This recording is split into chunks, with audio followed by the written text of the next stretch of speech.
one.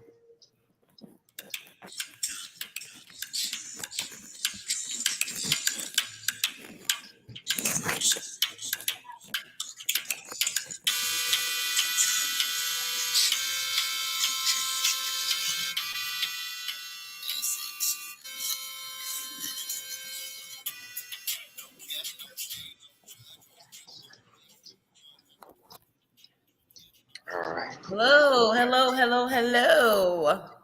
Hey, what's going on with you? Welcome to Keeping It 100. What's up, Courtney? Hey, how are y'all doing? Doing good, doing good. I'm good. I'm Sam, good this week. Things are Maurice, down quite a bit. Hey, what's going Maurice. on? Hey, How you doing? I am chilling. How y'all doing? Are you Good. back Doing How about well. you? Can't inside complain of any. the free earth? Doing As you good, already doing good. know, That's it. we got to catch up with him when we can. Well, You know what? I don't know. it's been a pretty good month so far. So far, so good. Oh yeah. He's Oh yeah. Well, you he's can't been complain around. any about that. Tell us where you were for the last couple of weeks, Maurice. Okay, so around the beginning of the month, around the month I think, I took a southeast tour to Orlando and then to Pensacola and then to Biloxi. And then after that, drove to Baton Rouge to see a friend of ours from high school to check on him, see how he was doing. Hey, Tootie, and everything. I hope he's watching. How is he doing? He is doing good. Hey, sweetie. Hopefully he's watching. I hope he's watching too. So I went out there to Baton Rouge and saw him, and then came back home just in time to take my trip to Jamaica. And I went Wow. to, oh yeah, I Wonderful stayed. man. Okay. Oh Okay. yeah, man, All right. it All was right. blast. I had a really good time. I didn't stay at no resort. Instead, I stayed at an estate where this lady has cottages, and she does like herbal retreats and different types of retreats out there at her place, and everything was all natural. Everything was just natural, you know. The hammocks, there were hammocks everywhere. Food was cooked outdoors and from the grounds. Mm, The mm. food was stuff that had fallen from trees or that we picked from the trees. Oh, wow. Wow. Peppers, fruits, vegetables. The lady had her own. Uh, the chef had her own pig and chicken farm. So everything was untarnished. Nothing American. Everything I ate out there was nothing American. I'm eating oatmeal porridge, plantain porridge. Uh, we're going hikes, and I'm eating fruits that were out there, coconut milk, rice, and peas. It was in the breeze and the mountains. You could see the ocean from the mountains, and Well, then we went swam in the what made you even river. come back? Look Oh at my you. God, Right. 7 days of pure bliss. That's I all right. really enjoyed every minute of it. And I Mm. advise anyone to go. In fact, I told her about the show. Okay. She's called if you go on Instagram, her angle is the Barefoot Island Lady. Okay. Okay. Very easy. And she looked like Shaka Khan. Okay. He Yeah, does. for He sent me. you. He put a picture up. She doesn't like Shaka Khan. She does. Wow. Yeah, She for looked just you. like Shaka Khan. That's So all when you right. get a chance, y'all go on her angle, Barefoot Island Lady. Her area is called the Rustic Island Mountain Living, Rustic Mountain Living, and everything out there. If you ever go, I advise all of y'all to go before you go doing these resorts. Um, it's like family. Yeah, I That's got a the best question. way to explain it. Did you had to rough it while you was there? Mm, I didn't feel like I was roughing it. Wait. I But you're really, military. Wait. You're military though. So wait. yeah. Civilian wise, Mm-hmm. Okay. would it be considered roughing it? No, it was like luxury. Okay. Um, Okay. because the bathrooms, I give you an example. The you get a loft. Yeah, it's like a Uh-huh. two-story cottage, and you got your living room and stuff downstairs. There's no TV. There's no I kind of TV, like no TV. air conditioning. Mm. You Y'all got like to watch TV. fans. You got plenty of breeze. Okay. Uh, you got a loft upstairs, and this big window that you could just look at the stars and everything while you go to sleep. Everything is screened. The bathroom that you have is a semi indoor outdoor bathroom.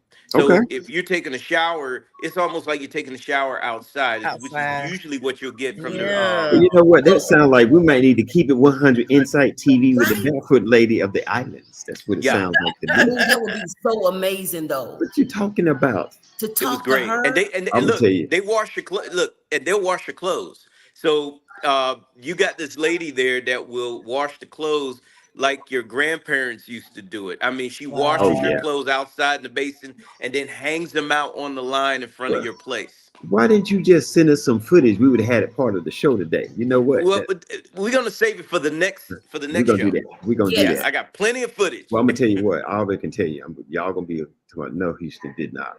Once I'm gonna wake up one morning while I'm there. Yeah. But I have one. That's I have one good. last question. Yeah. So, all right, I've done enough sleeping outside, right? I've done enough sleeping with insects and animals. Yeah. Are there any nearby? Well, of Um, course it's gonna be some. What you out? yeah, you're gonna have the insects, but they don't bother you.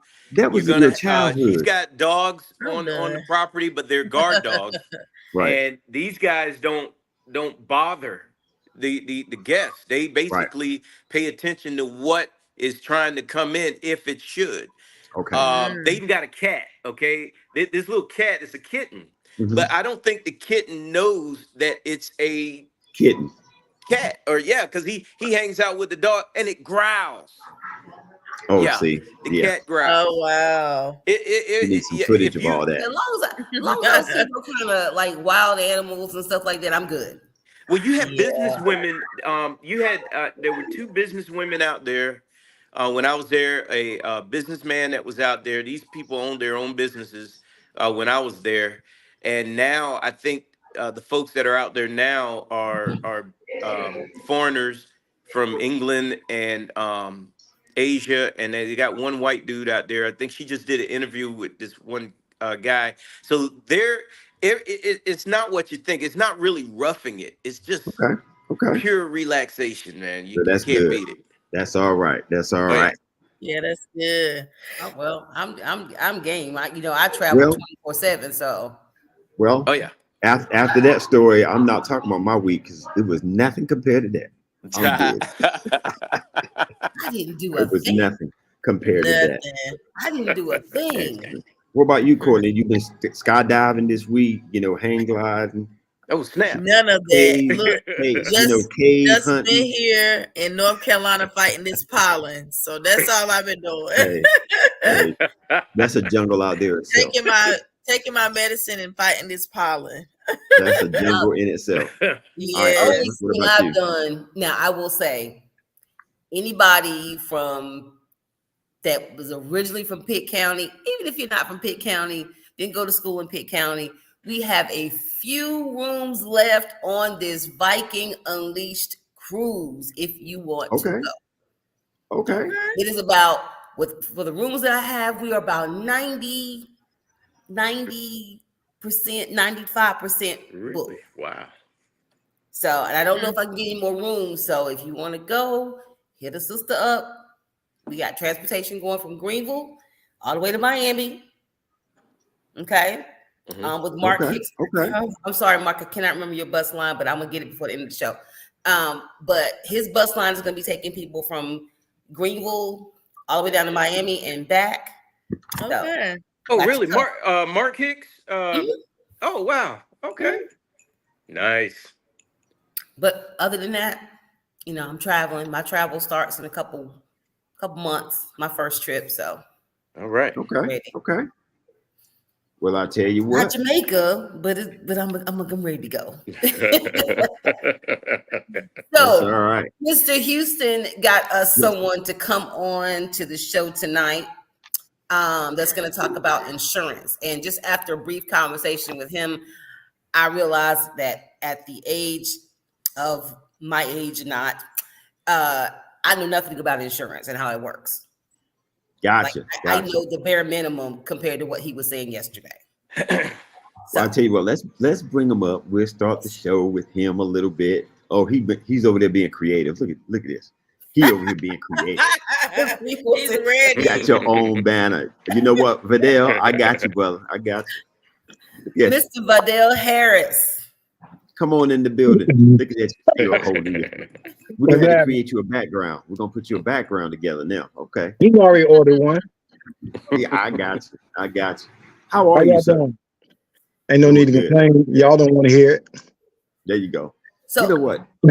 How did it end last night?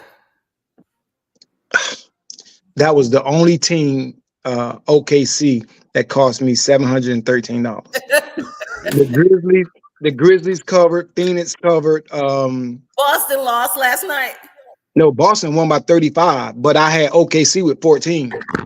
Oh wow. Oh wow. That's the only team cost me $713. Lord have mercy. See, you're supposed to bet on the stuff you know, like, you know, if you got a 10-year-old and you bet them in racing. You're supposed to bet something that you could win. Yeah. Oh, good. How'd that go? Before we get into the issue, I do have one little tidbit. Okay. So Jamia is going to be performing at Dreamville. All right. Her majorette team is performing Friday somewhere between 5 and 9 out in Moore Square. So okay. Yeah. So she's excited. That's all right. Yeah, that's gonna be all right. We don't know what celebrity might be there, might not be there, but she's gonna be there. So proud of her. I got you. Well, I'll tell you what, Vidal, we want to bring you up. First of all, tell me who you are and the name of your business. Tell us a little bit about you. The name of my business is the People's Insurance. Insurance for the people, by the people, of course. I'm Vidal Harris. I founded it, and that's it. Insurance, get you some. Okay. Now, the type of insurance that you offer, you know, I've been learning a lot just listening to you and us talking about a few things and putting some marketing ideas together. So it's not just, you know, life insurance. This is like everything as far as car insurance, business. Tell us a little bit about that. Well, I have all lines of insurance. So I can, I'm a broker. I can sell you commercial, life insurance, auto insurance, renter's insurance, general liability insurance for your business. Okay. Health insurance, whatever insurance you need. If you give me all the information that's needed, I can get you some, very competitive quotes from a lot of underwriters. Okay, so if it has the word insurance in it, they need to call you the People's Insurance. That's it. Okay. Yeah. Now look, it's for them. It's for them. It's for the people, by the people. I got you. I like that. One thing that I wanted to make sure we brought up, because we had some interesting conversations. Me, you, and Ursula had some conversations last night. It was real interesting. You kind of enlightened us on a few things. Because one of the things that we talked about last night, I said, just looking at our people, how we can be sometimes. You said, well, I want State Farm. I want, what's some other ones that we know? Allstate, Nationwide, Farm Bureau. The names that we know. Yeah. The names that we know. And I was like, because we think that, hey, that means that they're going to be a little bit better insurance. Tell us how that's not necessarily the case and how a lot of it's under the same umbrella. Well, it's a question. And I think we said this. What is your need when you call an insurance agent or broker? What is your need? So, that's a question. I was just listening. Oh, okay. Yeah. You're saying, what is your need? I mean, what is the need? People get needs and wants confused. When you call an agent or broker, you need insurance. Right. So it depends on if you want liability or liability you gotta have, if I'm not mistaken, right? Right. And then the other one is what? Collision insurance. Collision, other than collision, comprehension, whatever. But the need is insurance, regardless if it's auto, life, whatever. That's the need. Okay. So what does Allstate sell? Insurance. What does State Farm sell? Insurance. What does Joe Mom and Pop down the street sell? Yeah, it's insurance, but in our Right. mind we thinking it's different, but it's not. Well, I mean, we always think things that we really don't know. Right. You know, we assume like, well, if I buy from a company that has a multi-million-dollar budget, it's going to be better than if another company has a $100 budget. You're still buying insurance. Right. Right. So a lot of times people are thinking that the insurance is better. Like if I go to Because it Allstate, has a better name. Like yeah, we just think that just like a pair of Nikes and Jordans, Houston, you jeans and the know, whole nine. Houston. What's the word? Brand recognition. Yeah. Oh, I know this. I'm just trying to bring the No, conversation. I'm just saying, brand recognition. No, that's what I'm saying. Like that's it. It's no different. Brand recognition. If they never hear about you, they'll never know who you are. Right. Right. And Allstate and State Farm make it hard to hear about you because every time you turn a game on, an event on, a commercial on, that's what you see. Yeah. Right. I got you. Okay.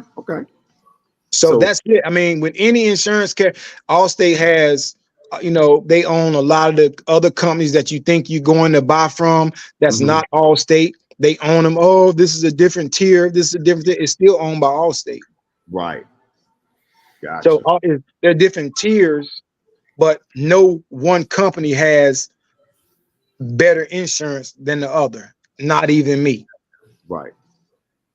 Okay. Because when you give me your ID and your VIN number for auto insurance, I run it through the same system they run it through, and we get the same results back that everyone gets. Okay. So I think what a lot of people look at, they thinking that if I go with Allstate, if something happens, I'm going to get whatever they tell me I'm going to get, which is my car replaced or this taken care of. Sometimes we think with other insurance companies, they just going to give me one side of my tire brake fixed and not the other side. We're thinking that way, but you're saying that's not the case? That's definitely not the case because with my insurance company, I have underwriters. I do have Allstate as an underwriter. Okay. It's like it's like you're buying from the person. You're buying from Allstate. Gotcha. Allstate is not going to sell you insurance. They're going to pay people like us to sell you insurance. Okay. Right. So how marketable are you determines on how successful you're going to be. But the type of insurance that's not it. If you buy insurance, you're buying insurance. The Department of Insurance governs that, and they make sure that these companies pay. If not, then there are consequences behind reneging on those type of deals, and no one wants that. I got you. Okay. No one wants that. But no, I'm here to tell everybody, like, my insurance ain't better than nobody else's. The thing is, who's going to work harder for you to find you the more competitive rate with the different underwriters?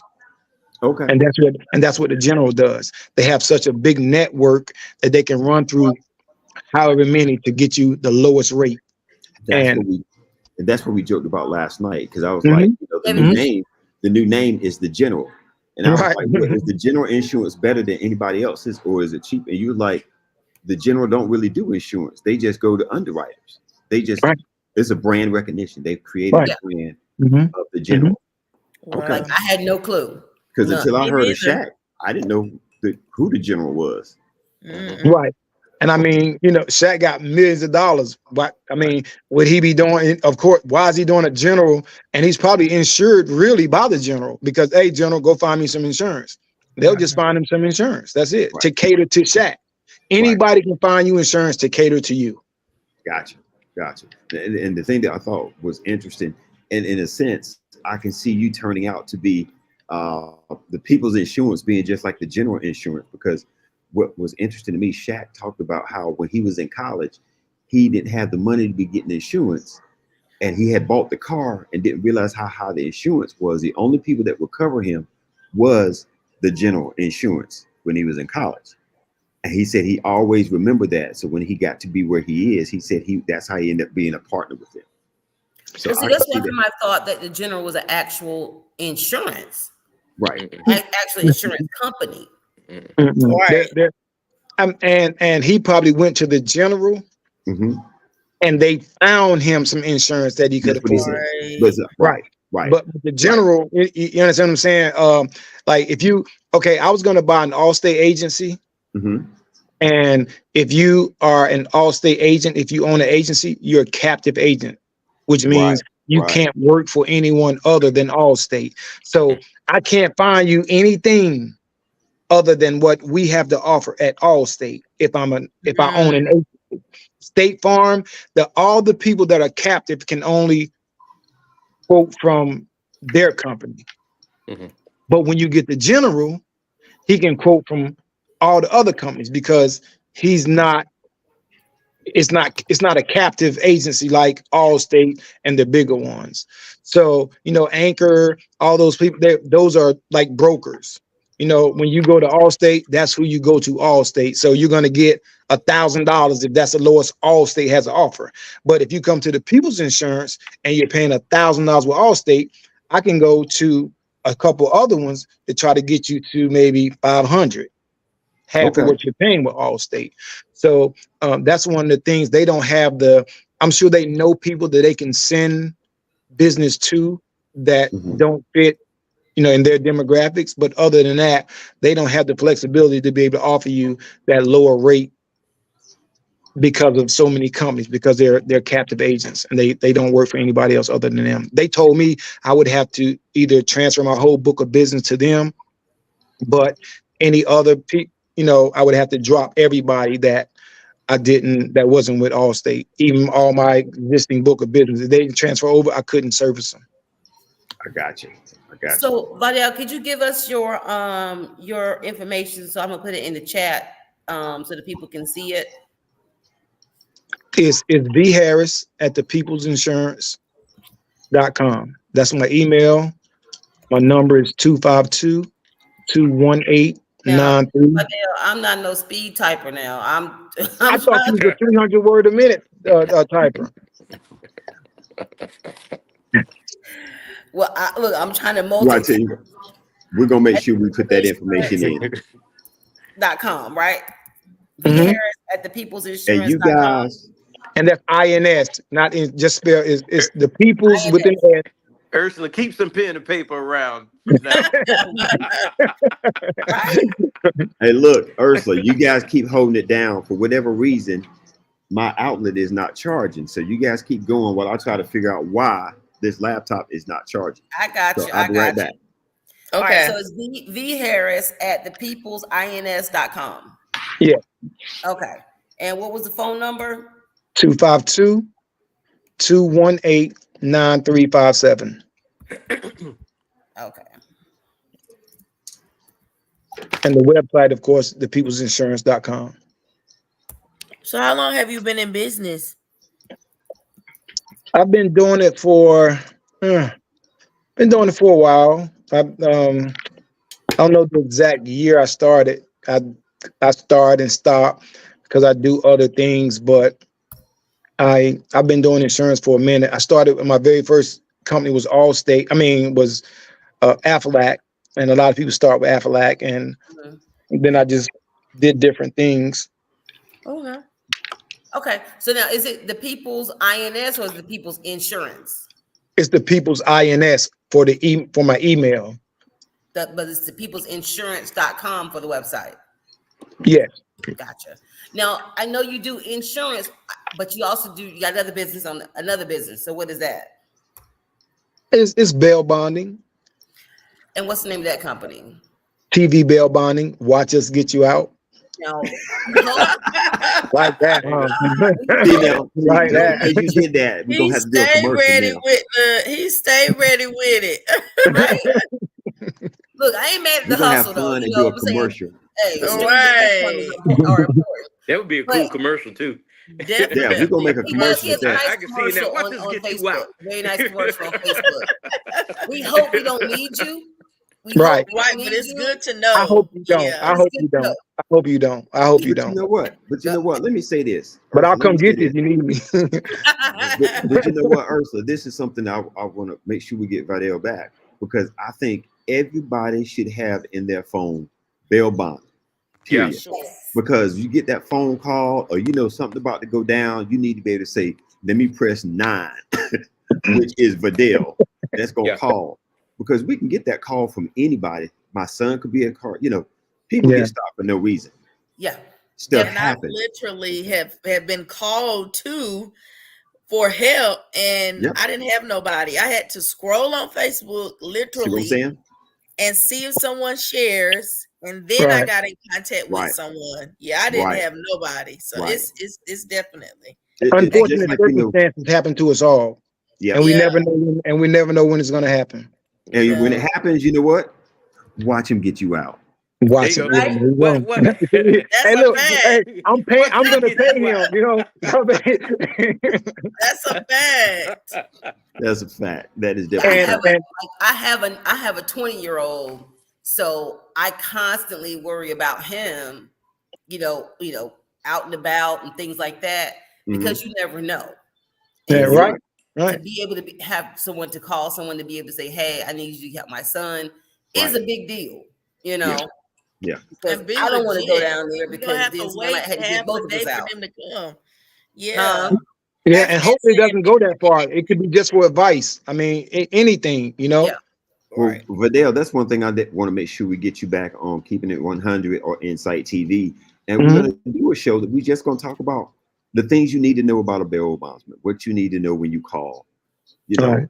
how things work, how it And operates, you a lot know. of people don't know the steps or the Yeah. the process.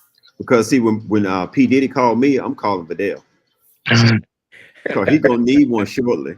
If they find him, if they find him. Houston, Oh, my Houston. bad. Vidal, look, man, we definitely appreciate you being on the show. I appreciate y'all for having me. And look, remember, we did talk to you. You can definitely stick around. It's going to be an interesting show. Yeah. Okay. Ursula, I'm going to let you take it from here, run it from here. Yes. So tonight we have Michelle Harrel. She did write the book Still Standing. She is a victor that overcame child molestation and child abuse. Her book, if you have not read it, we did, if you will click on the notification on the invite that I sent to everyone and the flyer on my page, if you click the link that says Still Standing, it will take you to Amazon so that you can purchase her book. And I suggest anyone that has younger kids or, younger siblings or anybody that has any young children in their life, to me, should read that book, because I think it's an eye-opener to a lot of things that we as adults may miss, when you have situations like that. So, but yeah, we want to welcome Miss Michelle Harrel to Keeping It 100. How you doing, Michelle? Hey. Michelle, what's up? Like, What's up? hey, like Fat Albert back in the day, like, yeah, man, you know what's up? So you know what? Now all of us are from the same place. Okay. So we're not Pitt County Lenians. What do we call each other? From the same place. From the same place. That's right. Look, I'm from Pitt County, so Yep, I'm from Pitt County. I love Pitt County. I love Pitt County. There you go. But anyway, we're gonna Michelle, just kind of tell us a little bit about who you are before we get into everything else. A lot about who you are, what you do, things like that. So I always tell people I'm simply Shell. I'm navigating life differently now. I'm a mother of one. I work at the local hospital. I serve in 2 capacities there. And I like to cook. I definitely like to eat. The beach That's is my in common. I'm sorry, Ursula. That's one thing we got in common. Yeah, yeah, yeah. You need to come on so I can red a pots and pans for you. There you go. Yeah, but I'm just, just navigating life and trying to see what this next chapter of life is going to be like.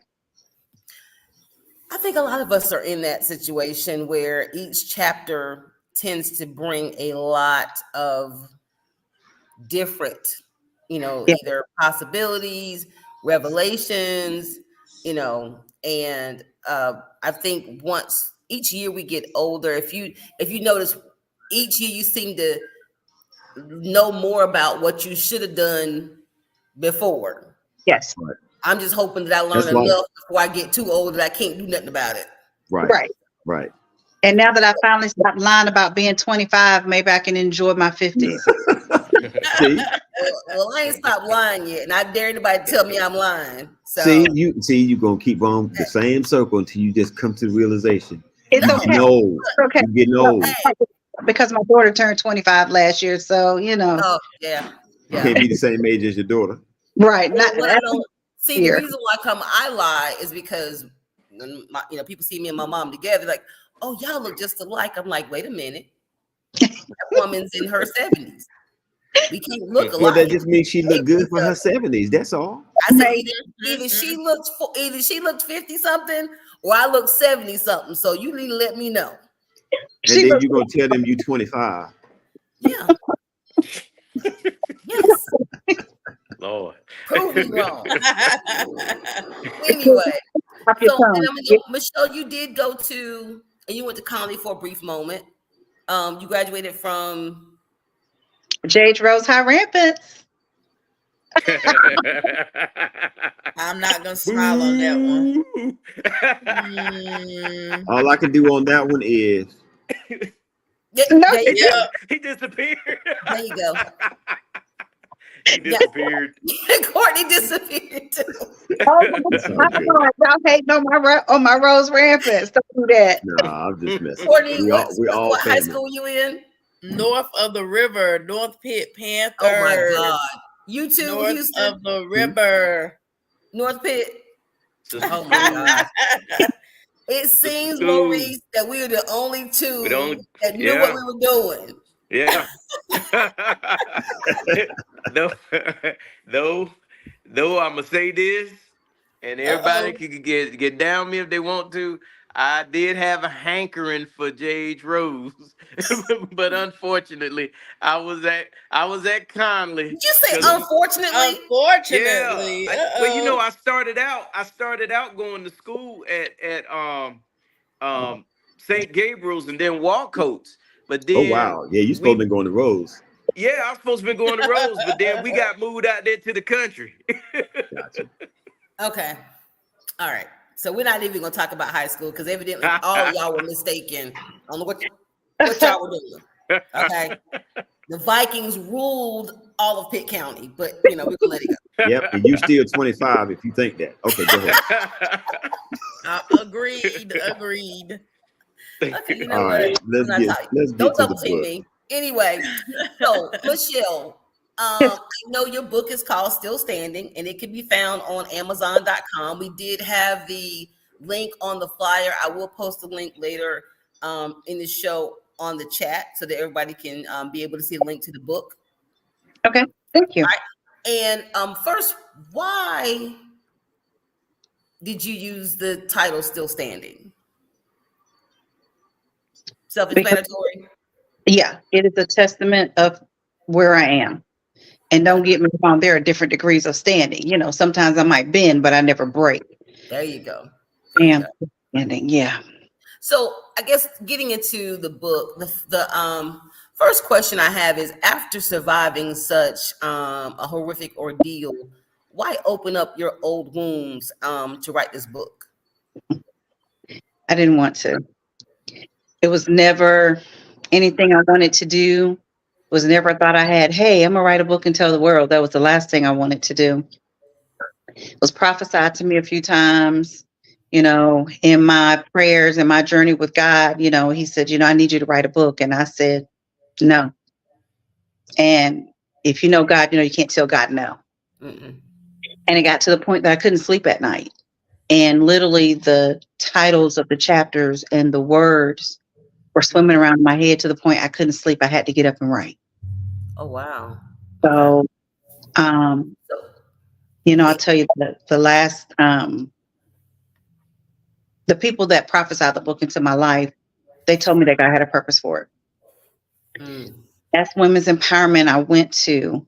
The keynote speaker said, he said a lot of things, but one of the things he said, and his topic was, I'm thinking about something. There are books and laptops that God has ordained to help people, but it's not going to do what you need it to do if it's still in your laptop. You need to get it out of your laptop. So that kind of put some urgency in me, and I finished the book. wow. Okay. Now I know, and that me, you've talked offline so many times about my book. You kind of put the fire back under me because now a lot of people have never written a book before, so they have to understand that you just can't sit down and just write it out. Absolutely. It comes in stages, Absolutely. and your edits are numerous when Tons. you're trying to get this thing out. So how long did it take you to write your book? Couple years. Yeah. Some people think that, oh, I got it in my head. I'm gonna just go and type it out. And I'm honestly, my book has taken me, I'm probably on year 4. Mm-hmm. And I just scrapped and started all over again. And it's like, it wasn't what I wanted. So I changed it. I keep going back and editing. So in writing the book, how much opposition did you face when people realized you were writing the book? Well, only my immediate family knew that I was writing. And when I say immediate family, that would have been like my best friend and my husband at the time. I did not let anybody know I was writing. It wasn't anything I was happy about. It wasn't anything I just wanted to tell the world. I wasn't excited about it. I was basically fulfilling an assignment. So you didn't, nobody knew. What about once the book came out? And once it came out, it was like, okay, I published it. I did tell my family then, gave my parents copies. My siblings had copies. And I just ordered like 50 copies. And I had it with me, but I wasn't really pushing it. I wasn't promoting it. I'll just say, hey, I wrote a book, and it depended on who it was, so I wasn't really, I was like, okay, God, my assignment is done. I wrote the book, is it over now? And it wasn't, but it wasn't a lot of promotion. I never did a book signing, anything like that. I just wrote the book. I think one of my friends did post it on Facebook. Okay. So now I'm asking questions, but do any of you guys have any questions for her offhand? So if not, I'm gonna. So getting into the book, share with us when your abuse actually started, and I mean like either the physical or the mental, because it's never really a sexual abuse in the beginning. It kind of, they always build that foundation to get there. So how old were you and what went about when the abuse first started happening? I was about 10. I was about 10 years old. So my egg donor started dating this man. And I'll be honest with you, in the beginning, he seemed like he was just such a great guy. I mean, he did things with us. We were the Mama Joe's soul food family on Sundays. We all went to church together. Then we went to my grandma's house after dinner. After church for dinner. He'd be there, interacting, and I think filling out the family, and then they got married. And they left and went on their honeymoon. And when they came back, we all moved in together, and we literally walked into the house and he stopped speaking to us, like night and day. So it's like, what do we do? Is something wrong? What's not okay? What changed? and he just didn't communicate with us at all. We could walk in the house and he'd be in the living room or the kitchen, and he would walk into his bedroom and close the door. Like he wanted nothing to do with us. So it wasn't long after that they bought this house out in the country on what I called it the dirt road. And when we moved into the house, she was like, "Hey, we're a family. We need to be interacting." I'm thinking to myself, "You need to be telling him that, not us." And so we sat down and had this big, family meeting, and we were all supposed to have been communicating and spending time and interacting as a family. And that's when I noticed he wanted to tickle me. And I got to tell you, I wasn't a curvaceous girl. I was real little, real skinny, but I had boobs and I had a butt. Okay. And I noticed that when he would tickle me, he would be touching my breast or touching my butt or kind of like reaching in between my legs. So I said, I don't want to play anymore. I don't want to play with him. I don't want to hang out with him. I don't want to be around him. And of course, then I became the problem. So it was a setup. It was a setup. You can't, well, she does, I'm trying, and, she doesn't want to talk to me, or she doesn't want to be around me. And now I'm perceived as a problem. So I know you said, and we all heard you mention the word egg donor. So I think that, felt that there was a little animosity from her towards you. I've always felt that, even when I was a little girl. I'm a daddy's girl, y'all, like founding member and president of the Daddy's Girl Club. And I think when sometimes, because it's not in every case, sometimes when parents don't make it, one parent will try to sway the child to them and not the other, which is a horrible thing. Mm-hmm. And that's what she did. But I was old enough and perceptive enough to see, my daddy does love me. My daddy does come to see me. My dad does come play with me and pick us up and do things for us. And, he's a very present dad. So when you're telling me, your dad doesn't love you, your dad doesn't want you, doesn't really add up. But I think she needed allies. And I wasn't her ally. So I wasn't as important. Like I didn't get the little girl mommy talks like we talk to our daughters, when it's just about life, about our bodies and things that's happening. And I didn't get any of that. So I got a question. Go ahead, Maurice. How did him and her get together? How did they meet? I remember reading in the book but tell us how they met, who did the introductions and everything. My deceased grandfather. He's deceased now, but he was a Mason. And this person was a Mason as well. So he introduced one of his Masonic brothers to his daughter. Mm-hmm. I want to say something real quick on that note. I am also a 3rd degree Mason, but anybody that does that, I don't care if they took the obligation or whatever the case may be, they are not a Mason, and they're not my brother and everything, and they should be dealt with accordingly. Yeah. So when I read that and asked you about that, it really stirred something in me, because I'm like, I don't care in my book and where I stand, and I honestly hope he's watching and listening. But there is no brother. He is not a brother, not even close. But I just wanted to point that out there. But go ahead. I'm sorry. Yeah, I know nothing about, the Masons. I mean, I know a little bit about the Masons, but I do know, as far as foundation wise, that they are a brotherhood who stick together and look out for each other, and about community and family. So him being a Mason, I was like, I was shocked to hear that. That's the first time I've heard that. Mm-hmm. So I do understand what Maurice was saying about that. So when you say that, the animosity was there, was it because she couldn't be with your father, or he didn't want to be with her, or? And, I can't really give you concrete evidence on it, but she was 17 when I was born. He was 19. I don't know many 19-year-old men trying to, have babies and create families and Right, right, happily ever after.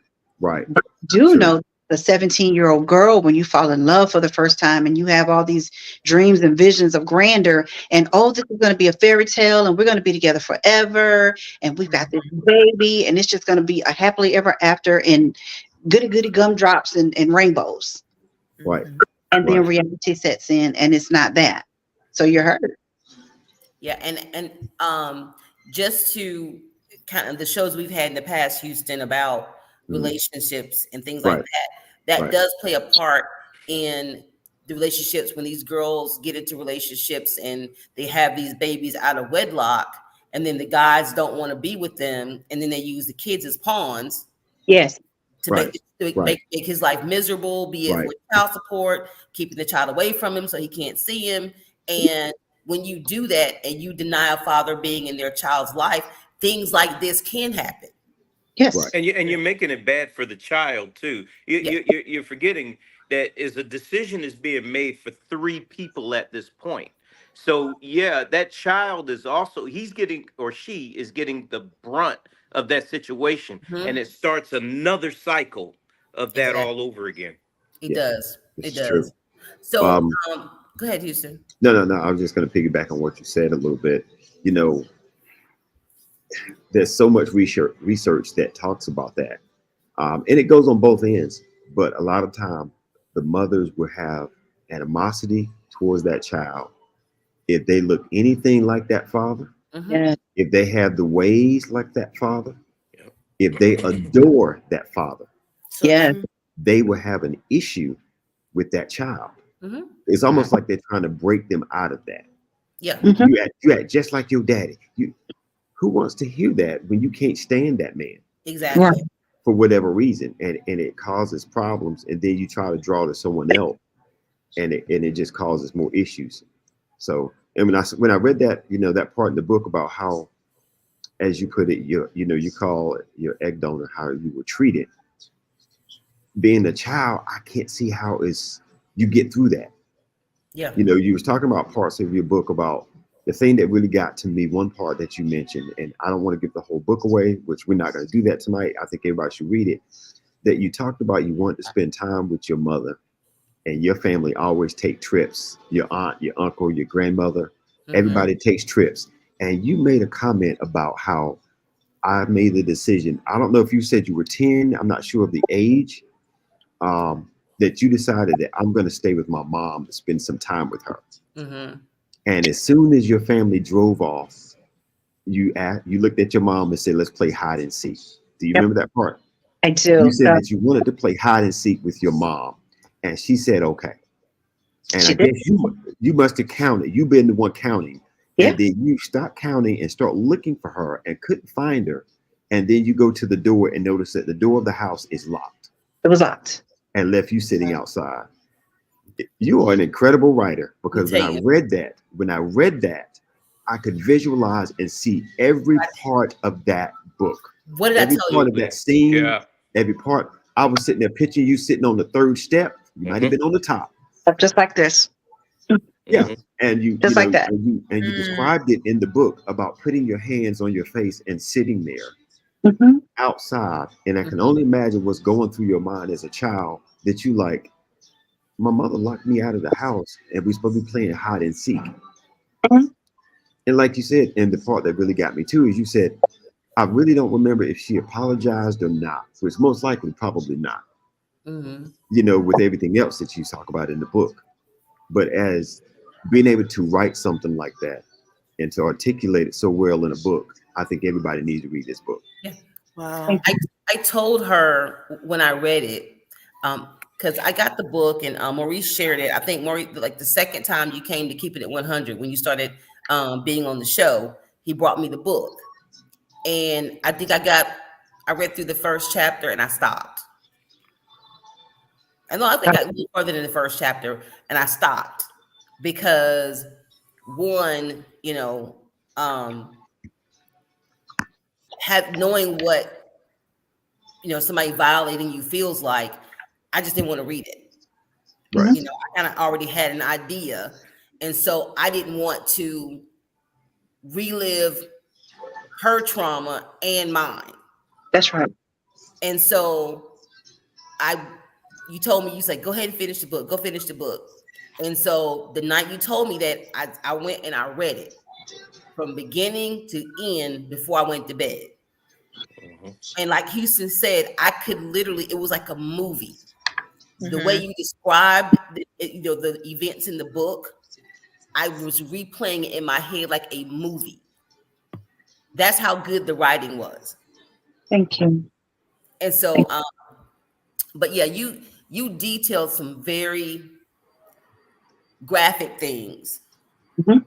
in the book. Now, you didn't. It was. I'm trying to say it the right way. It wasn't vulgar It was real. in writing, but it was specific and very detailed. Okay. And so, like, the other question was, what was your darkest moment, and what did you do or think at that time, and how did you overcome that situation? Wow, to say the darkest, that's hard because there were so many. Mm-hmm. But if I had to choose one,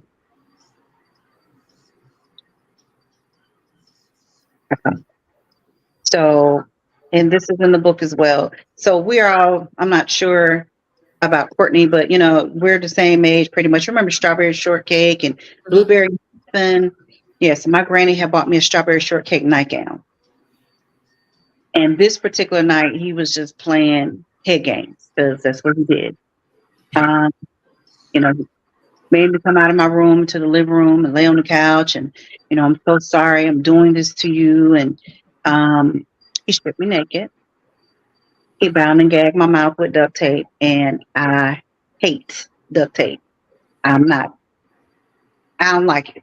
Don't ask me to touch it. Don't ask me to hang anything up with it. I don't like duct tape. He bound my wrist and my feet. And initially, he put the gun in my vagina. And so the only thing I could think was, he's going to pull the trigger. It's going to go straight up through my head and it's going to be quick. Mm. But because I didn't know, enough about bullets, that some bullets actually bounce around inside your body and you suffer and things like that. I'm a kid. Mm-hmm. I don't know. I'm just thinking it's going to go straight up. And I remember thinking, wow, I'm going to die this way. And I remember thinking to myself, will they be able to open my casket? I remember thinking, because in the thought, the bullet's going to go up. It's going to go out the top of my head and it's going to be over. I think that was the darkest of the dark. Mm-hmm. Yeah, thinking, when is he going to pull the trigger? And don't get me wrong, I've experienced a lot of weapons from him or with him. I've had a weapon in every orifice of my body except for my anus. But when you know that it's there and his finger is on the trigger, what else do you think? Right. You don't know what's going to happen. You know what's going to feel like. When is he going to pull the trigger? So I would have to say that was probably the darkest. Wow. Now, Wow. in the book, you also mentioned that, oddly enough, that your source of strength to get through all of those situations and the abuse that he and your mother projected onto you was the fear that he was going to harm your mother and your sister. Hmm? He And always, the question is, looking back now, how does it feel like you at such a young age that you were more protective and you were able to give unconditional love to them while being still a child yourself and not getting that in return? I will say it has shaped who I am, but no child should be put in that position. You know, we, and I'm gonna put this on women, we don't make babies by ourselves, but we need to understand whether we're happily married, whether we got a boyfriend, baby daddy, whatever. When we have these children, these are our babies. And if you're not ready, or if you're trying to have a baby to trap a man or to use it as a pawn, children are not bargaining tools. Don't have that baby, because that child should never have to be put in that position. For me, and it's innate in every child until it isn't anymore, to want your mom, love your mom, to want to be a part of your mom. Every child wants to be loved on. We're the nurturers. Dads are the protectors. Women, we're the Keeping it nurturers. real. Yeah. Right. The goal oriented guys. They're about goals. Yeah. So I mean, that's their job. In my opinion, it takes a village. Yeah, it's a team effort, but Right. it's innate. Who wants to see her dead? Yeah. Who wants to see, especially my little sister, because that was my baby. So even now, I'm very protective over people. You sick, I'm the one in here making a pot of soup and running to your house, baby, what you need. You need me to clean up a little bit, you need me to wash dishes, you want me to take care of you. It's innate in me, and it was strong even as a kid. But no child should ever have to be put in that position. No. But it did was my motivation for keeping my mouth shut, for just kind of going along to get along, because I didn't want anything, because he would always remind me, you don't forget, if you tell, I'm gonna kill your mom and your sister, right? I gotta take them out, And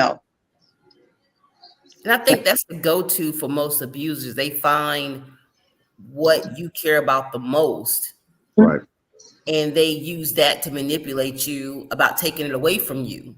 Mm-hmm. And it's the same playbook even to this day.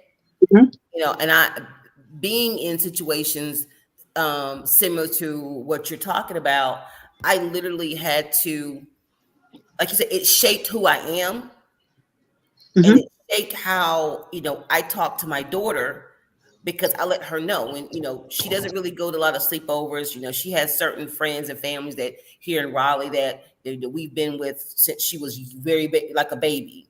And I have to, if my daughter said at your house, I really trust you. You know what I'm saying? That's just it. And so, but I let her know, if someone threatens you about what they're going to do to me or what they're going to do to you, then you agree. Yes, I won't say anything. I won't say anything. But the minute that you lock eyes with me, as long as I am in the vicinity of where you are safe. Right. Right. Well, I said, I don't care if that person is still standing there. You make sure you let me know. And we have like safe words. If she's at a sleepover or whatever, she'll say, I'm like, call me and say something that we come up with like different scenarios. And if you say that, I'm in the car coming to get you. Right. And on that note, this is what, and my daughter's dad used to tell her all the time. And let me tell you something, this is not anything we need to tell our kids. We thought we were doing the thing, we were being protective. First thing you say is, if anybody ever do anything to you, you let me know, because mommy will go to jail for you, daddy will go to jail for you. Let me tell you what that kid thinks. That kid thinks, I can't tell them because I don't want to lose my family. I don't want to lose my village. Right. I can't tell them because mommy and daddy are going to go to jail and they're not going to be here to protect me. I pray that nobody else will ever tell their child that. I mean, we didn't realize, the depth of what we were saying. We were trying to convey to them, they were trying to convey to us that, nobody's going to ever do anything because I'm going to always be protected, and I tell my daughter, I'm not going to jail. I don't tell her that. I do believe that I would, but I'm not going to tell her that. Right. Right. You know what I'm saying?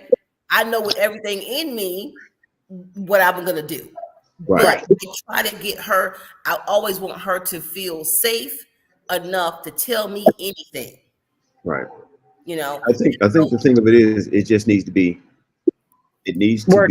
understood by that child that no matter what the situation, and I'll tell my son that, no matter what's happening, you let me know and we deal with it accordingly.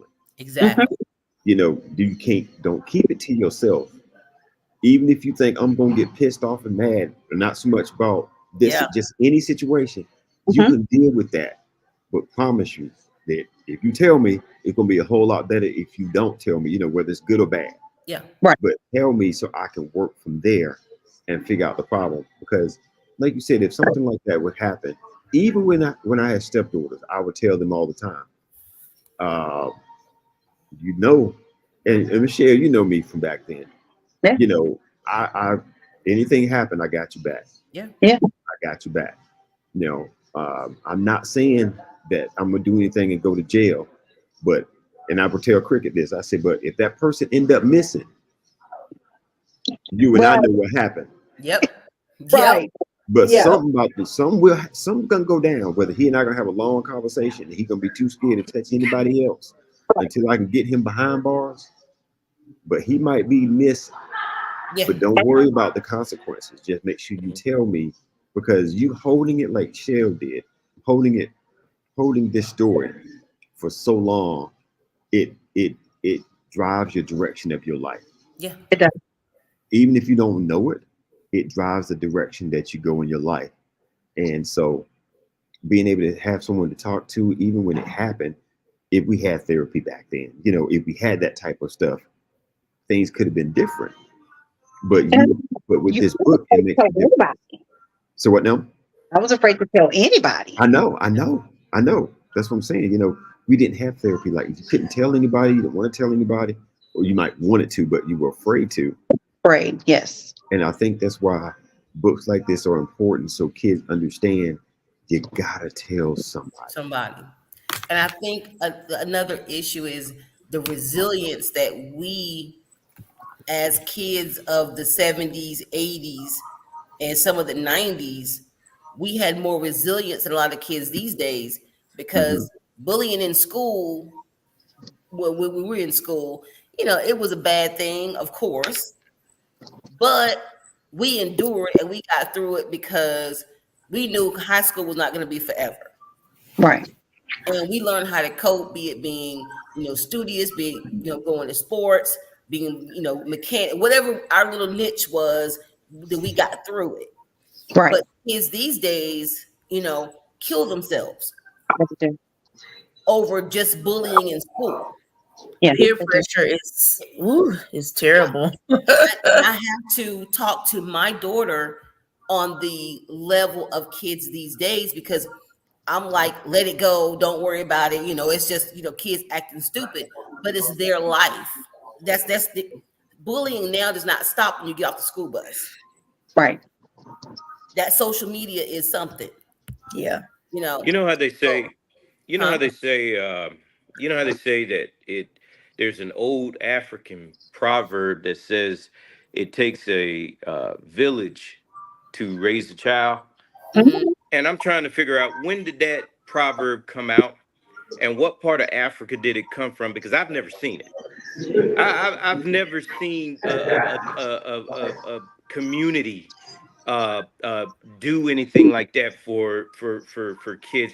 In fact, when I grew up, and I grew up across the street from Michelle, so I was there during that time frame. But the sad part about it is that and in her book, she mentions it, that there were adults that knew, at least one in particular, that knew what was going on Mhm. and did nothing. Nothing. Nobody made a call. Nobody called the police. And these are so-called Christians who's supposed to have the backing of children, of But their own brother, of their you own just sister. you And it answered didn't your own happen. question. I mean, you pretty much answered your own question. So-called Christians, Right. Yeah, because so-called Christian. And we all know that the word Christian is supposed to mean light, okay, or supposed to be light. Well, where was the light? So how much darkness was there? Because I didn't see any light.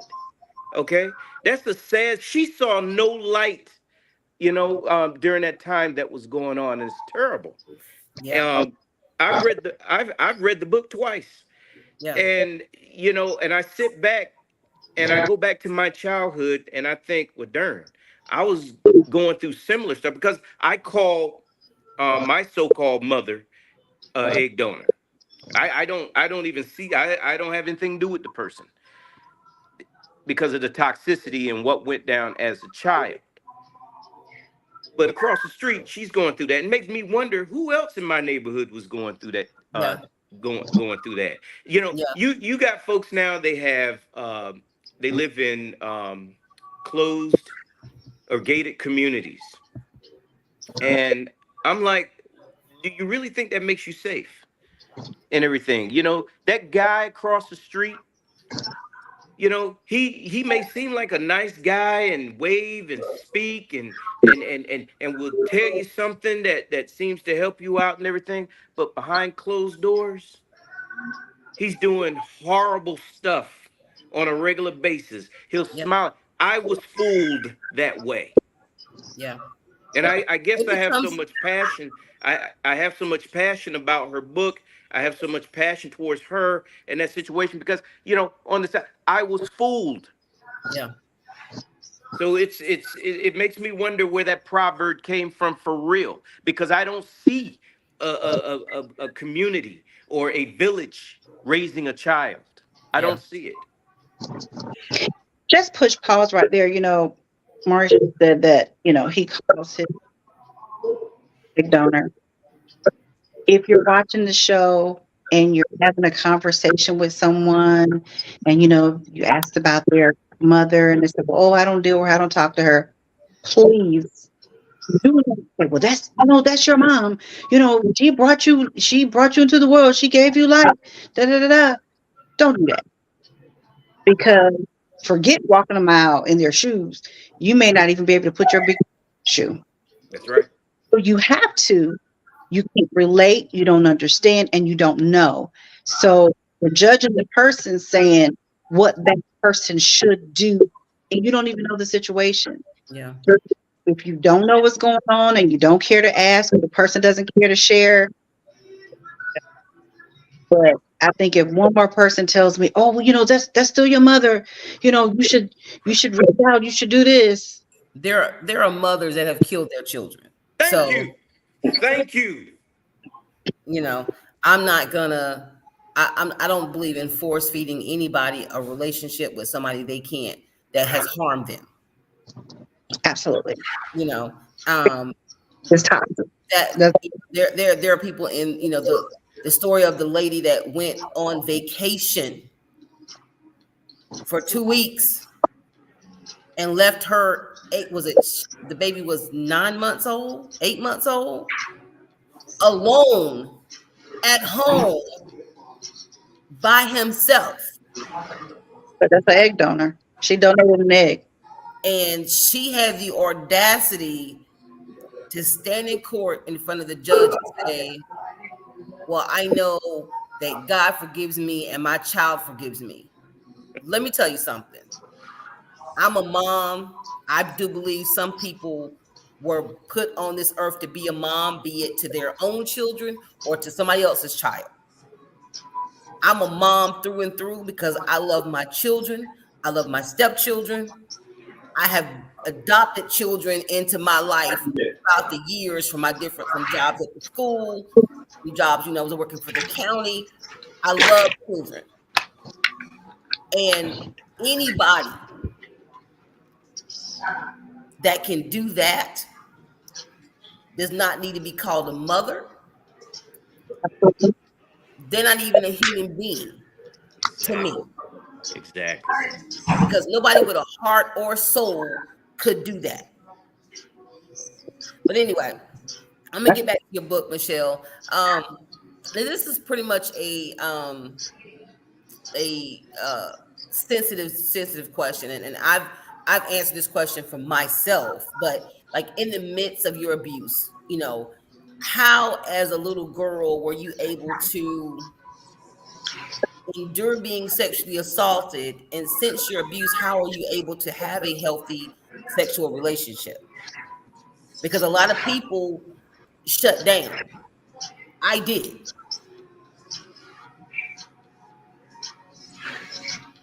I used to want to be normal so bad. I don't. Mhm. I accept the fact that I'm not a normal person. I get it, but Yeah.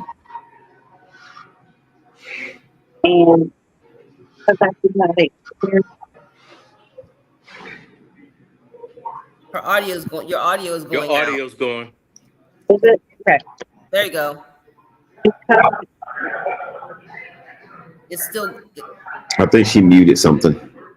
Are you muted? no, Okay, I can hear you now. Go ahead. no, I'm not bad. I'm above. Okay, wait. 'Cause it's like Yeah, it's she going going in and out. in and out. Just it was. Now you're silent. I haven't touched anything. There you go. We can hear you. I know. I think your internet may be causing it to break in and out, possibly. Okay. Go Okay, ahead. There we go. I understand that I'm not normal, and I used to, as a kid, want to be normal so bad.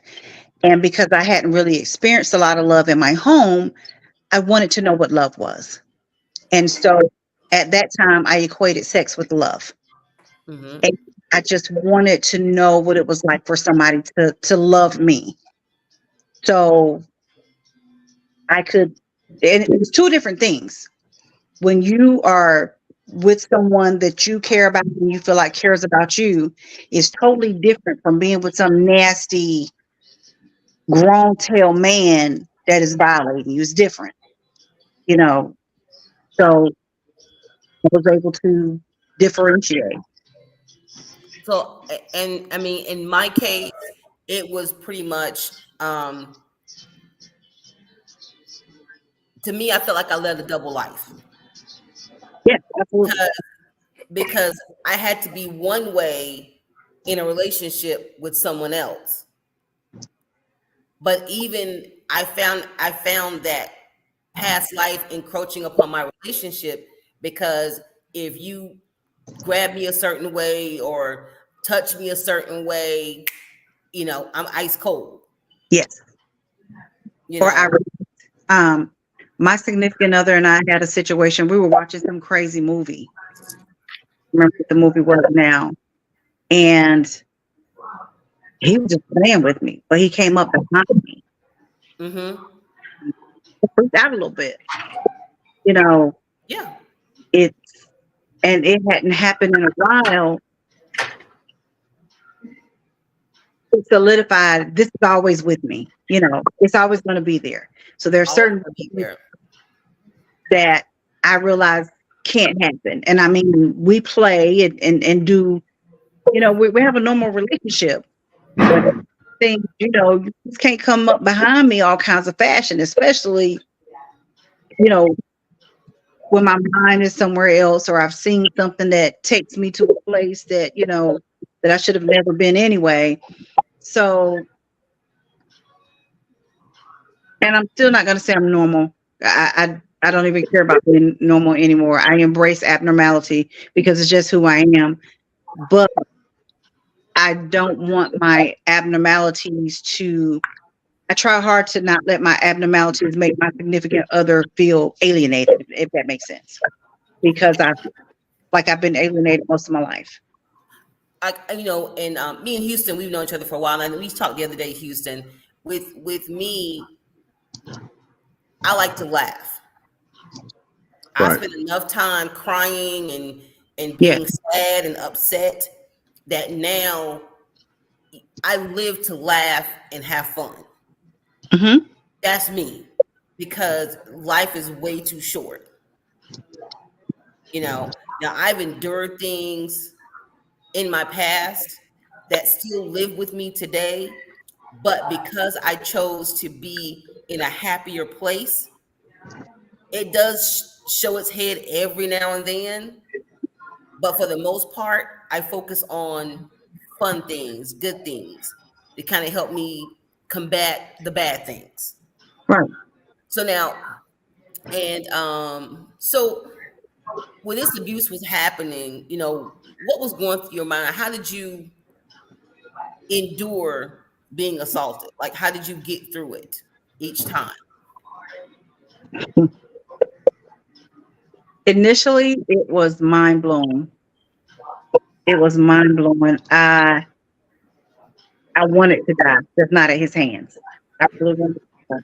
Mm. Then my thought became, if I die, am I going to be a typical mother and my sister? Um, if I'm going to do this to my sister. Mm. Um, so it just became a part of life. Mm. I was like living a double life and to step out and try to be what you think is normal. You really don't know what it is, but to try to be what you think is normal on the outside of the house. But you know, as soon as you step inside the house, normal is nowhere in this home, nowhere within these four walls at all. At least not for me. Action. So with everything that happened, and I know, like you said, there were so many things that happened. What's the one thing? I know we talked about one of the darkest moments, but what is the one thing in that timeline that jumps out at you that happened? Now, I know for me in the book, it was the bullet. Mm.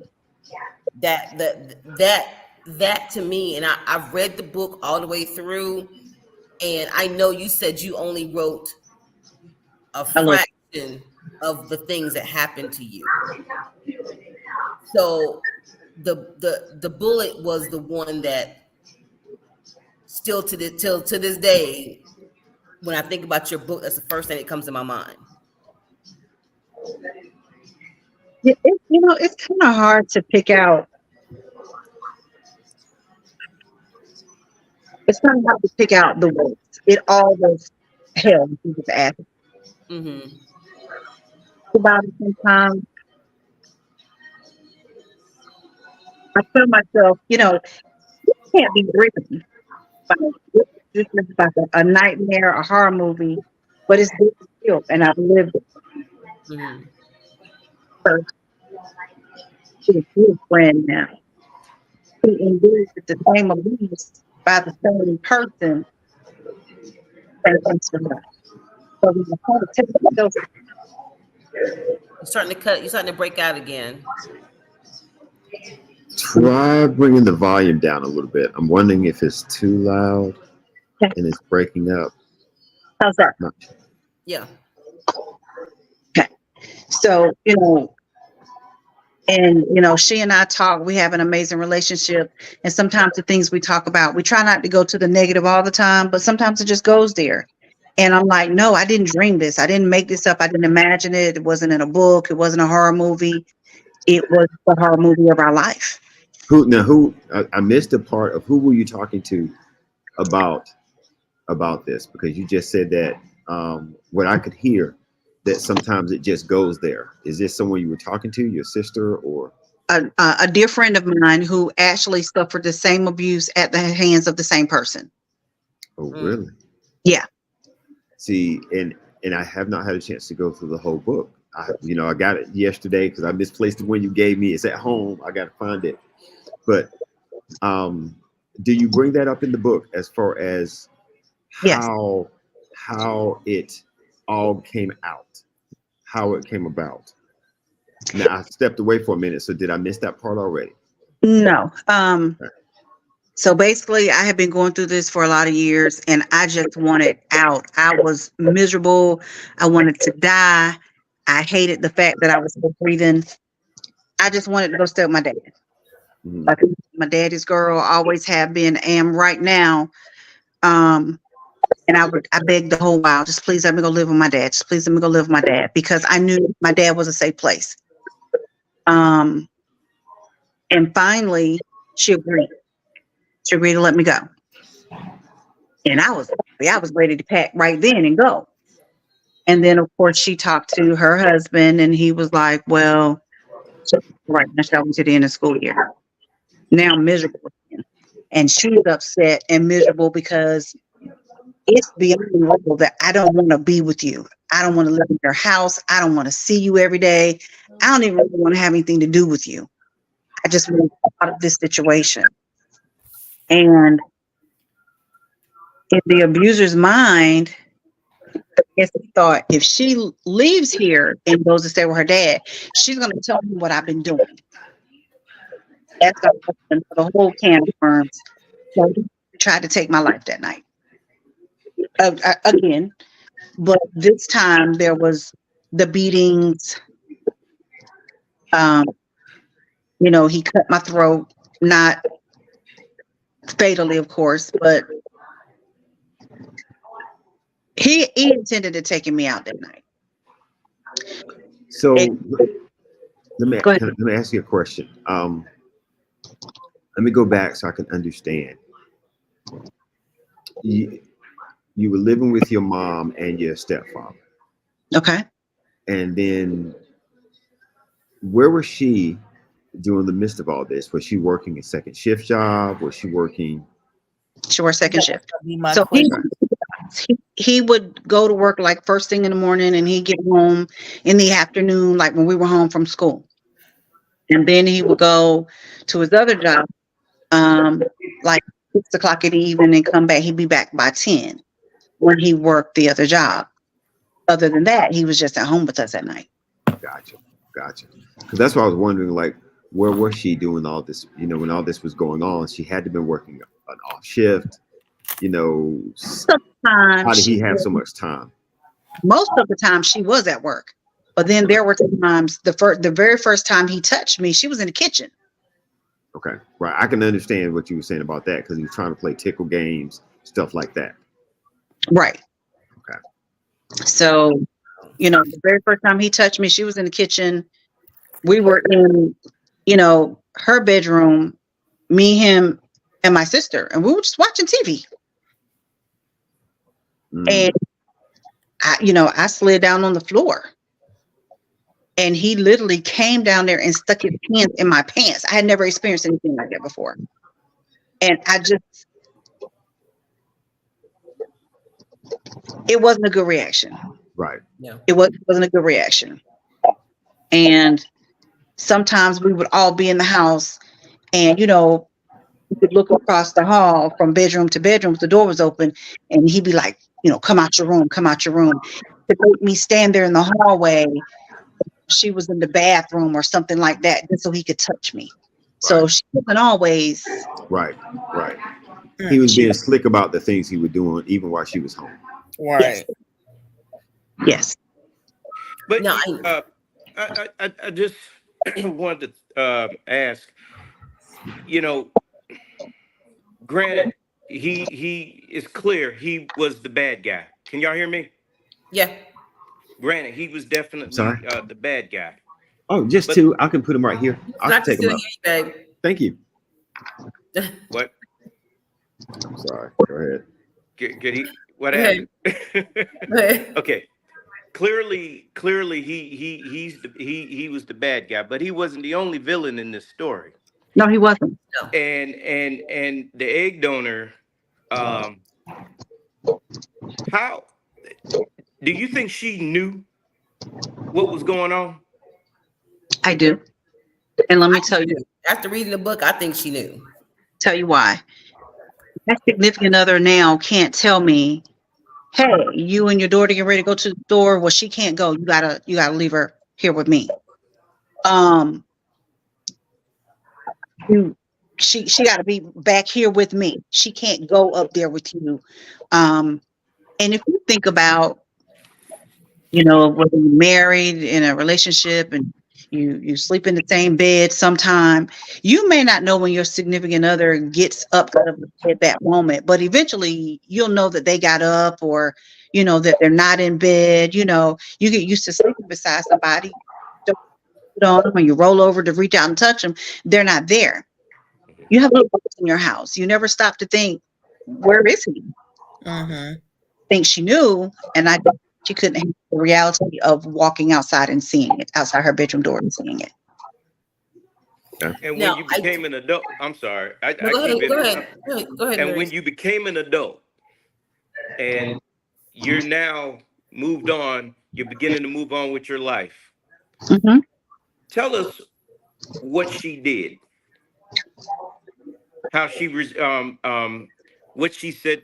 Tell us about when you was getting ready to get married. Okay. Okay. Now, is that in the book as well? Yes. It is. It is.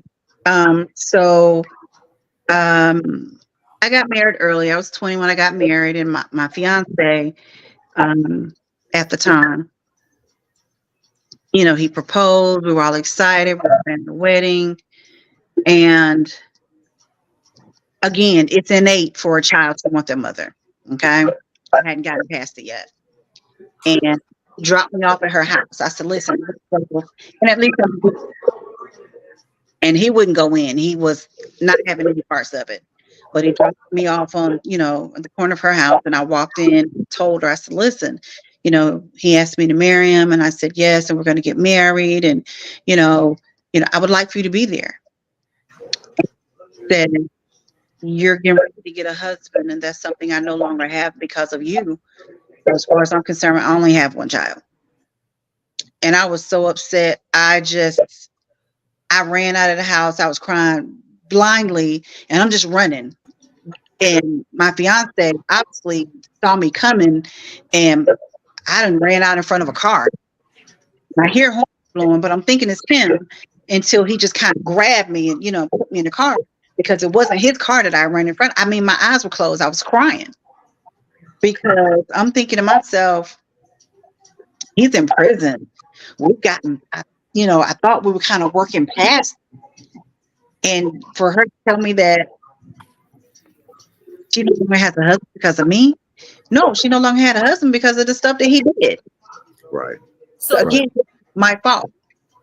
So the other question I have is, when this all went to court, there were other people who corroborated your story because it happened to them by the same person. Yeah. So, and as a mother, if you had any doubt about what you were saying before, if somebody's going through the same exact thing and telling you the same exact thing, and I don't even know this person, when are you going to wake up and something happened? There's a part of me that feels like certain people can't live in reality. Let's just be real. Yeah. We have to live in this make-believe world because we really cannot handle reality. Mm-hmm. Yeah. Mm-hmm. And so now, go ahead. It's in the book. One of the other ladies, and this one actually came and testified. And she testified the same things that I did. He did, pattern. Like I get up in the morning, I take my shower, put my clothes on, I put my shoes on. That's my pattern. Abuse in a pattern.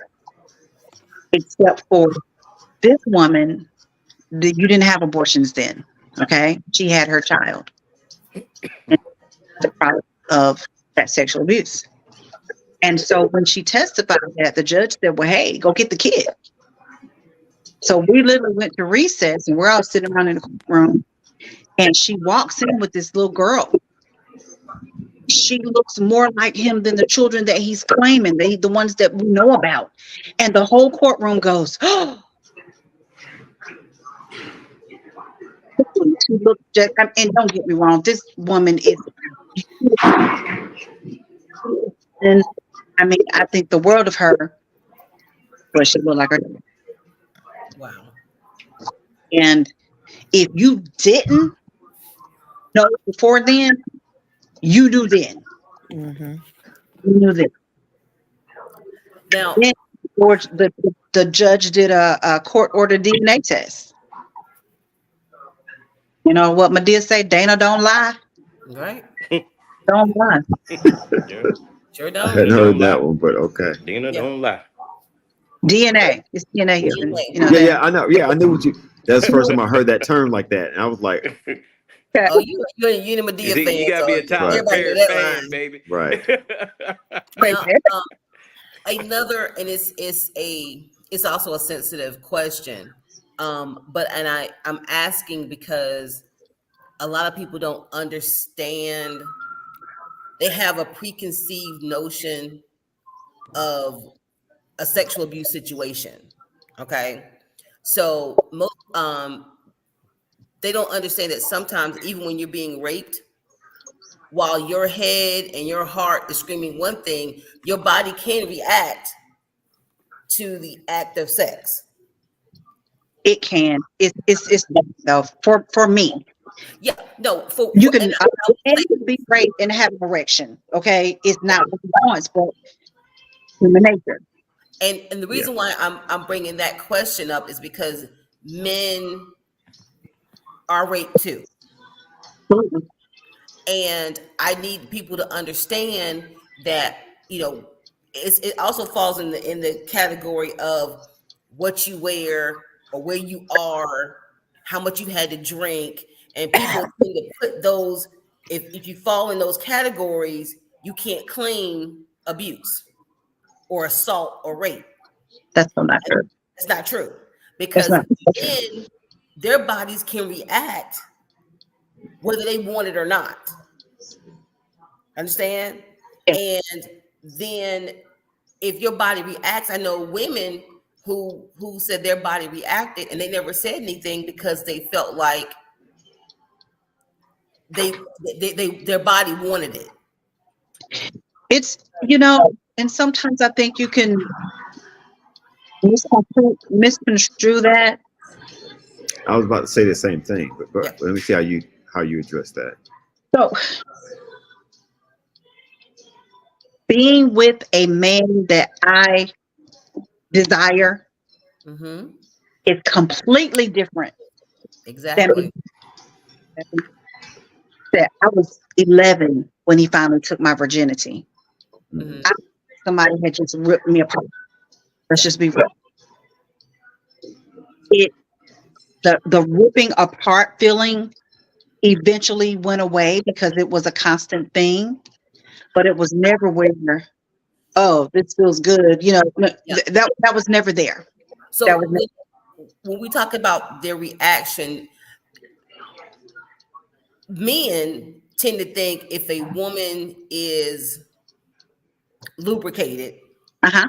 that they're ready and they're willing. That is not always the case. No, it's not. Just like if a man is erect, does not mean if to given a situation Absolutely. that he wants sex. That's right. So, and I need people to understand that if you are in any situation that someone is wanting you to perform any kind of sexual act or anything like that, whether you're a guy and you're erect, whether you're a girl and you're lubricated, does not mean it's okay for them to do anything they want to you. Absolutely. I mean, Because ask the average man. The average man has erections in the middle of the night while they're asleep. Yeah. That's just Or how. in school. Look, or in school, just sitting there at in class or what have you. Or if you like me, I was 6 years old when a 12-year-old female molested me. That my egg donor would, in Baltimore, she would just drop us off at different people's houses while she went out and did what she wanted to do. And this 12-year-old girl was doing that. I didn't know what was really. I knew I had an erection at that point in time, but it's not like I wanted to do it. I didn't even know what sex was back then, but You I didn't can remember what those moments, down in that basement with that girl. So you didn't even understand your body at 6. no, right. But no, it at reacts. all. You think about it. You change a baby boy's diaper and the air hits him. He's going to get an erection. It's a baby. Exactly. Everywhere. Yep. He Yep. in everywhere. So I mean, it's a Hmm. body. A body has a natural reaction to certain stimuli. Right. So people have to understand. Just know if you have any doubt, if you don't want to do something and someone does it anyway, Hmm. Because it's you've wrong. been, yes. You're No, it's being violated. Period. So now, also in the book, you after telling your truth, you said it divided your family. Has the family been able to come back together since this traumatic experience? Well, it divided me from them. Okay, it divided me from them. They were always good.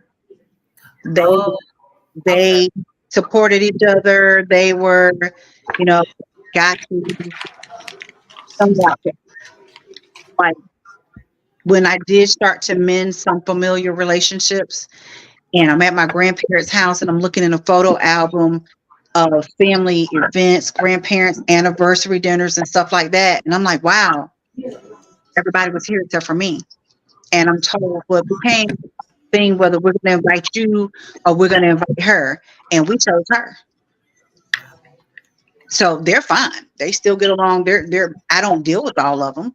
I speak, but I wouldn't eat their cooking. I don't go to their house, and I definitely don't want them at mine.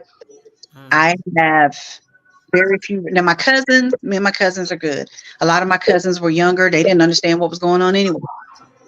My two oldest cousins, who are like my brother, there was no ifs, ands, or buts for them. If Shell said it, it happened. What's wrong with y'all?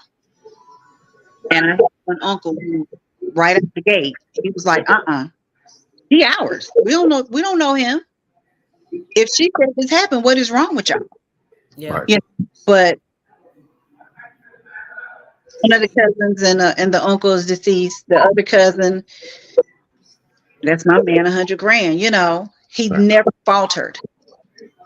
But a lot of the other relatives, yeah, and some of them still look at me sideways. Some of her cousins, so I guess that would be my second cousins. They still look at me sideways. Now I know you did say you contemplated killing yourself. Yes. What was the breaking point when that first crossed your mind? Going through the abuse, I didn't want to live, but I didn't want my life to end at his hands. I'd rather take it myself. But I didn't do anything to end my life. The very first year of court, took my mom's gun. And in my teenage head, I was a little girl, I always wore a bang. In my teenage head, I thought if I shot myself right here, then when my daddy buried me, they could still just hold my name over the hole. I didn't have enough common sense to know that if I put a bullet in my head's going to explode. I didn't. But do you notice? And I realized throughout the book when you were talking, even talking now, every action that you made was to protect or help another person. I'm gonna take my life, but I'm gonna do it in a way where my dad can still bury me. By I'm gonna shoot myself here and cover it with my bang. Like that was in the same level of concern of taking your life as being able to, I don't want my dad to see me looking crazy or my head blown off. I'm gonna do this so that he can still have a funeral for me. I hadn't thought about it like that. The next year when we got ready to go to court, because we were in the court for 3 years. So I have a god brother that I love dearly, and his girlfriend was my locker mate.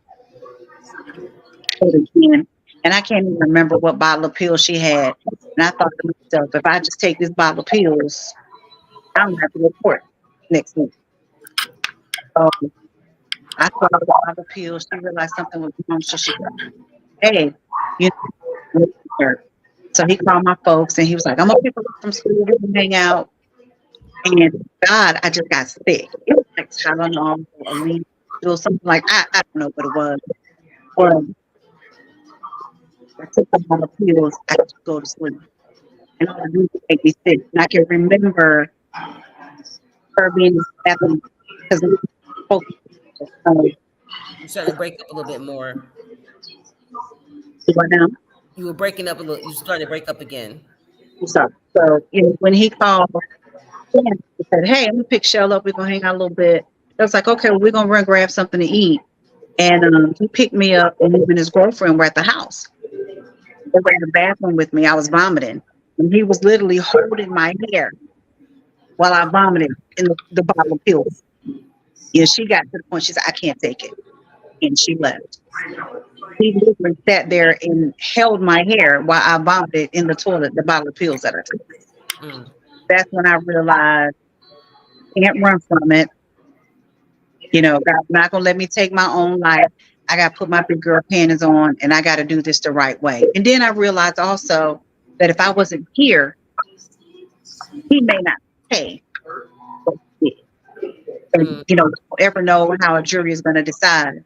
But daggone it, I got to do everything I can do to try to make sure he doesn't do this again. So now I know you said you went to court, and of course he was convicted. And and I know probably family members went to court, and people heard you tell your side of the story and in detail, knowing what he did. So once these people started coming forward, especially the woman with the child, did anybody come back and apologize to you? No. Actually, they had one of my cousins to lie, made her. You're breaking up. Go ahead. They made one of my cousins lie. She was a kid. She didn't have a choice. They made her lie and say that I told her I read the story in a Reader's Digest. And what they did not know, that my daddy had every Reader's. Oh, then you broke up again. Go back and Let me get closer to the door. They told me made the story up. I read it in the Reader's Digest. And they realized that my you're still breaking up real bad. Get closer to the door. Okay. They told her to say I had read it in the Reader's Digest. My dad had been the Reader's Digest for years, so they had every one of them. They went through a fine-tooth comb. It was not in there. Oh wow! So they knew then that she was just saying what they wanted her to say. I didn't get an apology until I was grown and married, and my daughter was in elementary school. Wow. I got a question. Okay.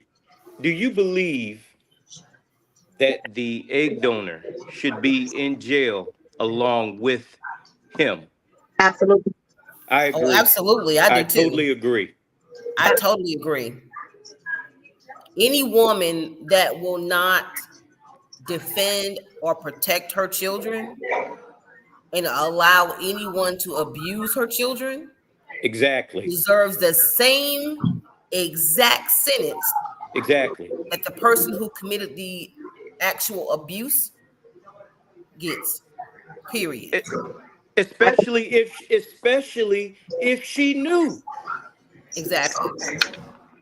But they've never been able to really prove the fact that she knew this, or did it ever come up in court that she knew this? She said that she's still saying it didn't happen. That was her thing. Because even to this day, she still does not believe that it happened. Is that correct? She says that sometimes we have to find another little world to live in because reality is a little bit too rough for us. Right. It's a little too much for us to deal with. So I mean, he's incarcerated. He's still very. She probably boasts his name. They are still happy. They're still happily married, right? In her book, yeah. So he's been in prison how long? Or roundabout? 35 years. 35. So he's been in prison for 35 years. Yes. They've been still married for this entire 35 years he's been in prison. Yes. Okay. How long is his sentence? 2 life sentences. Wow. Wow. Now you did say you still have to go back to the parole board every 2 years. And well, two times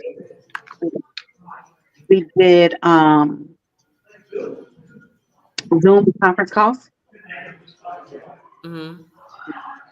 but I have instructed my daughter and my significant other that if that I cannot speak, then write it. Have it. You broke up a real bad. You said you can't speak. What now? I can't speak, then bring me a notary and I will write it down and have it notarized that I contest his. If I cannot speak on my own behalf, if I cannot write, then they are to do it with me. Gotcha. I understand. Let me ask. Michelle, Tony, Go ahead. Michelle, Houston, I go ahead, would Houston. like to thank you. Okay. I would like to thank you on behalf of every little girl and woman now, okay, that, and including boys, that you do what you do, that you're continually going out there and making sure that this individual stays where he belongs, because if he was out there, somebody else would be done. So I Yeah. want to thank you for your consistent diligence, and that I hope you continue to do that so that he will stay and serve the 2 life sentences, which is more than what he deserves. Okay? He deserves so much more. You know Yeah. what I mean? But thank you for what you're doing. So now, Yes, thank you. My hope and the whole purpose of this book is that every girl you and went out. every boy, Okay. I said my hope for this book and my testimony and me willing to talk about it and be an advocate for them is that every little girl and every little boy and that every big girl and every big boy find peace on the other side of their abuse, saying that we don't have to be what society says we are because we've been abused. We don't have to be drug dealers. We don't have to be prostitutes. We don't have to be some level of promiscuity that comes with it. We don't have to be homosexuals. And I'm not knocking homosexuality, but Mhm. don't let someone took something from you. You broke up. You said, You but broke but up what you were again. saying is don't let that abuse turn you into a direction that you would otherwise not have went. Now that you just answered my one of the next last question was what you want your book to accomplish. But in the book, and then we have about 10 minutes left. Um, you mentioned that you detailed just a fraction of your abuse. Does that mean we can look forward to another book? Concentrate on their Go ahead. right now. I'm writing again. I don't want this book to concentrate. I can't. We can't hear you. You can't hear you. We can't hear you. So I am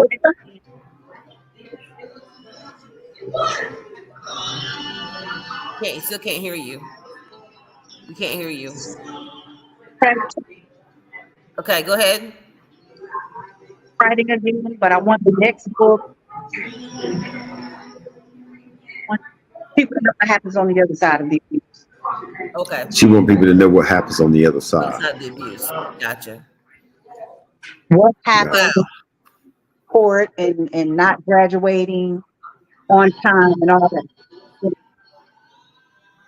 But this just didn't affect you physically at home. It affected you spiritually, mentally. I mean, in every single way. Absolutely. Gotcha. Gotcha. Well, Michelle, we have about 9 minutes left. Let me tell you, thank you so much for joining us tonight. I have been looking forward to interviewing you. Of course, we've been on the phone continuously and we'll still be, even after this, continuously talking and encouraging each other. I personally want to applaud you for being able to write your book. I'm trying to get there. I'm just tip tapping away at it, but you did give me hope to be able to focus and concentrate and get mine done. So thank you. I appreciate that. You're welcome. And let me say this: if it means that it's going to get rough, it's just It's what now? Yeah, so when it gets rough, take some time. You broke up. You broke up real bad. I couldn't hear anything you were saying. There's background noise. Someone's talking. Hold on. you're right. Go ahead. I heard some. I think it's just a laptop. I think it might just be a laptop. Okay. As you're writing, it's gonna get hard, but it's for you and so many other people that need to understand. Yeah. I'm not that went through this, Yeah. and I'm gonna be okay. Gotcha. I'm not this word and with this testimony. Gotcha. Well, thank you so much for joining Keeping It 100. We definitely want to have you back for more discussions. And we just don't want you to be, and I know after talking to you, you have very strong views on religion. You have very strong views on relationships. So some of the things that we talk about, each week. So definitely please be open to coming back and joining us again. Okay. I would love to. I thank you so much for asking me to come, for having me. I really appreciate it. No, Well, I want to ask you one our more. pleasure. Tell us again the name of the book and how people can get a hold of it. So the name of it is Still Standing by Michelle Harrel. It is on Amazon. Amazon links get a little wonky sometimes, but you can actually go into your Google search and type in Still Standing by Michelle Harrel, and it'll come right up. And we're going to figure out how to put this into an audio book. We're going to work on that part. Okay. Yeah, we're definitely going to work on that. I'd love to read it. That's good. Definitely. But I appreciate it. I definitely enjoyed talking with you, finding out more about it. And I'm going to be reading that book this weekend. Good. So definitely get a better Definitely. understanding of everything. Yeah. All right. Well, thank you, Michelle. We will see you soon. All right, you guys have a good Bye. night. You too. Everybody take care.